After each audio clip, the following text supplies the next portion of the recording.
और अम्बरीन ने जो मजमून पढ़ा तो मैं मुतमईन हुआ कि एक इतने बड़े शायर को उसका नाक़िद मिल गया है। तो अब ये हमें टेंशन नहीं है कि कमाल किया। और ज़ाहिर है हैदर और हम तो इसके यारों में हैं और ज़ाहिर है कि सभी कुछ इसके हैं। सारी बातें तो मैं नहीं करना चाहता, लेकिन ये हुआ था कि हम दो वाहिद लोग थे जो उर्दू डिपार्टमेंट में उर्दू पढ़ने के लिए दाखिल हुए थे कि एक मजमून उर्दू रखेंगे और उर्दू को अपनी ठीक करेंगे, कोशिश करेंगे। मैं तो हैरान था ये क्यों आया, खैर वहाँ बाद में।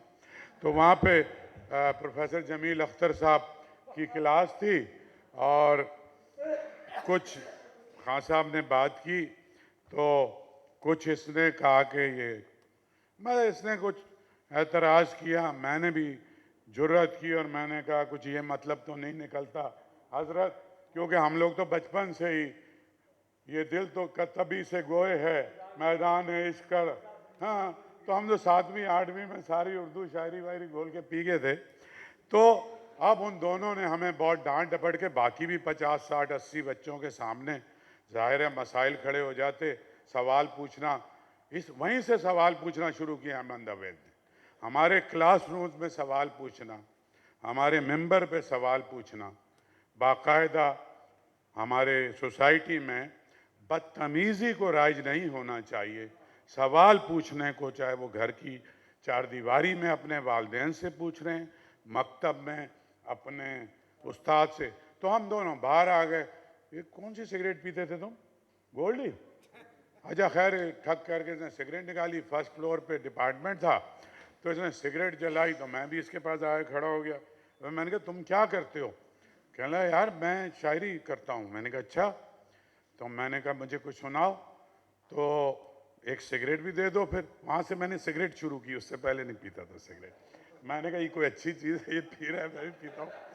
तो इसने मुझे गज़ल सुनाई और मैंने कोई इसका कलाम नहीं पढ़ा, क्योंकि मैंने इसका सारा कलाम इससे सुना है और मैं इसका हाफिज़ हूँ। और फिर मैं पूरी दुनिया में निकला हूँ, चाहे अमेरिका गया, बरतानिया गया, इसका शेर सारी दुनिया में पहुँचाया जब इसकी कोई किताब नहीं छपी थी, और बताया कि ये शायरी हो रही है। पाकिस्तान में क्या हो रहा है, वहाँ पे शिकागो गए तो डिवॉन पे कुछ 150 दुकानदार थे, सारे शायर थे, हैदराबाद दक्कन के थे सारे, वो दाढ़ियों वाले पजामे पहने हुए।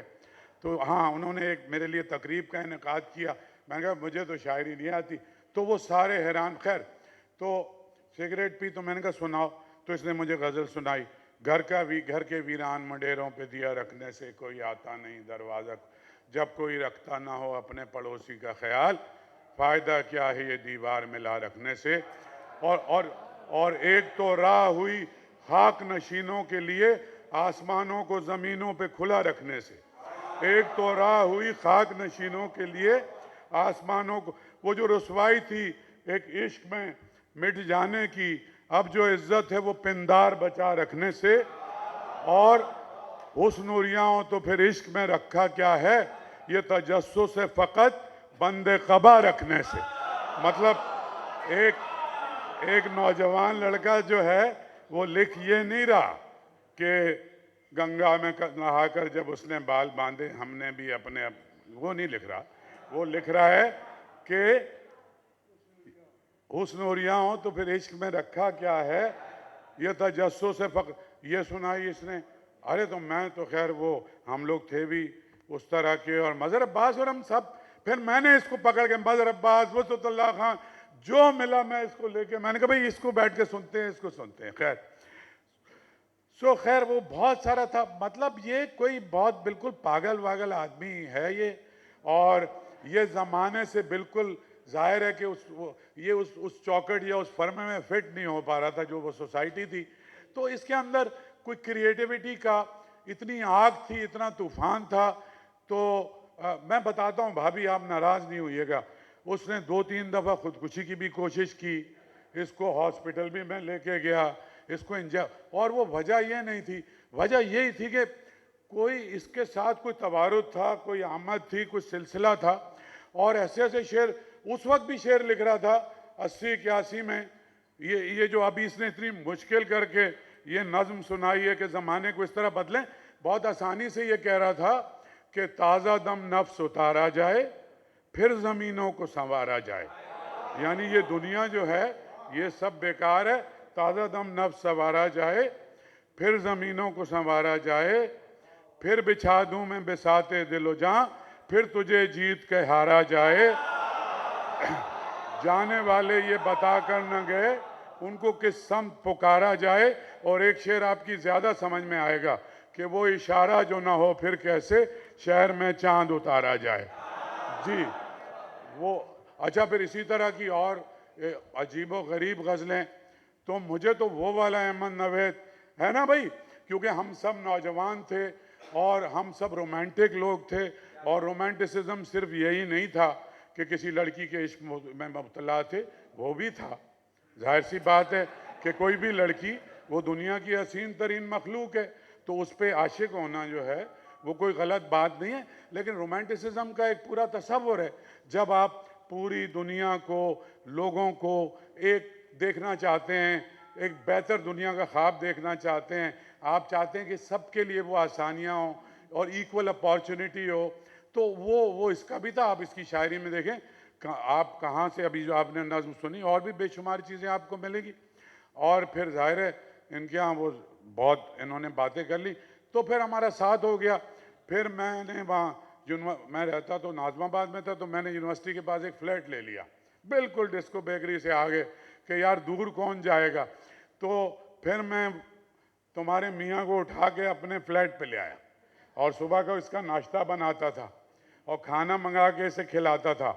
और फिर वसतुल्ला खान भी रात को मशरक अखबार से आते थे, 30 रुपये रोज़ पे वहाँ दिहाड़ी पे काम करते थे मशरक में, और वो रात को 1-2 बजे आता था, फिर मैं इनको कॉफ़ी बना के पिलाता था। फिर इसी तरह से फिर बहुत फ़ायदा हुआ। हमारी भाभी इफ़त जब इसकी ज़िंदगी में आई, मैं ईमानदारी से, आपको पता है कि मैं उससे काम नहीं लेता, तो खैर वो बहुत वक्त गुजरा। तो फिर जब हम जैसे इसको एक दोस्त मिल गए, तो उस सूरत हाल से तो हमने निकाला कि इतना कीमती आदमी है और इतना कुछ, इतनी क्रिएटिविटी है। वो मतलब कोई इसके अंदर जो आग थी ना, मतलब वो आग है कि धकने लगा है, जैसे किसी और का शेर सुना रहा हूँ। सो वो आग आप किसको चेहरे पर, तो उसमें वहशत भी, वो वहशत इसकी शायरी में भी आपको नज़र आती है। तो फिर हमारी कंपनी, फिर और दोस्त, फिर वो एक सिलसिला चलता रहा। फिर भाभी को, चूँकि सारे दोस्तों में से एक मैं ही था जिसके पास एक कार होती थी, सही है ना। और उस ज़माने में यार कराची यूनिवर्सिटी में 25-30 हज़ार स्टूडेंट थे और 4 गाड़ियाँ थी। तो मेरे पास एक सफ़ेद रंग की करोला होती थी जिसमें मैं, वसत और मज़र तकरीबन 24 घंटे हम साथ रहते थे। और साथ जो भी आप समझ सकते हैं नौजवानी में जो भी शरीफाना काम होते हैं तो हम मिलजुल के करते थे। मज़र अब्बास अगली सीट पे बैठता था, बीच बीच में अगली सीट पे वक्फा आ जाता था, कोई और बैठ जाता था, और मज़र कहता था कोई बात नहीं, महीने 15 दिन की बात है, मैं इस सीट पे फिर वापस आ जाऊँगा। तो खैर, तो हमारा ये साथ चला।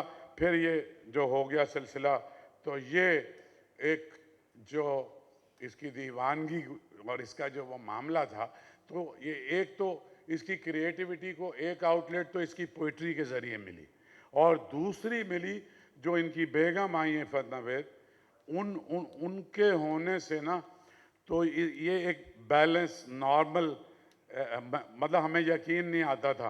तो इनको हम रफ़ाए हम सोसाइटी से, एक बस थी जिसमें मैं भी बस में बैठा हुआ था, क्योंकि गाड़ी में तो दूल्हा और दुल्हन आ रहे थे, एक बस लेके हम गए, वहाँ से इनको ब्याह के लाए।